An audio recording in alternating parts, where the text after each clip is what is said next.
పలమనేరు పట్టణంలో వివి మహల్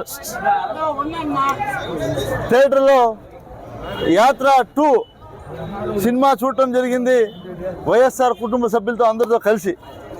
నిజంగా ఆ సినిమా చూస్తే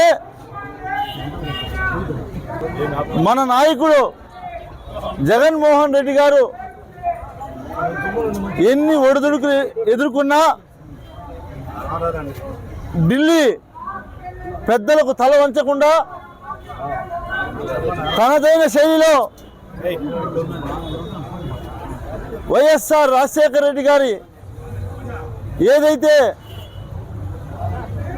మాట తప్పం మడమ తిప్పం ప్రజలకు ఇచ్చిన మాట కోసం ఎంత దూరమైనా వెళ్తామని ఆనాడు రాజశేఖర రెడ్డి గారు చెప్పారో అదే బాట కోసం అదే మాట కోసం ఆ మాట మీద నిలబడినటువంటి వ్యక్తి ఈనాటి ముఖ్యమంత్రి జగన్మోహన్ రెడ్డి గారు.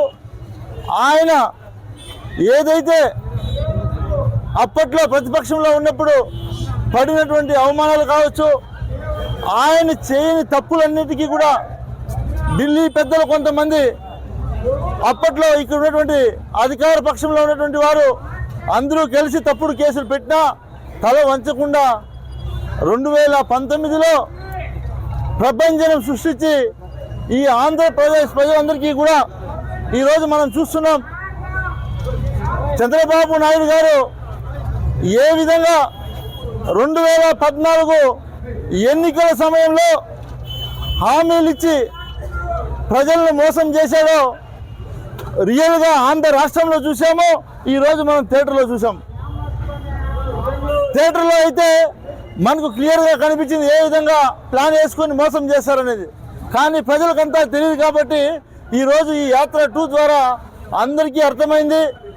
అదేవిధంగా 2019లో పసుపు కుంకుమ ద్వారా అక్క చెల్లెమ్మలకు మోసం చేయాలని చంద్రబాబు ప్రకటించినటువంటి ప్రకటన కూడా ఫ్యాన్ గాల్లో కొట్టుకొని పోయి ప్రభంజనం సృష్టించి జగన్మోహన్ రెడ్డి గారిని ముఖ్యమంత్రి చేశారు.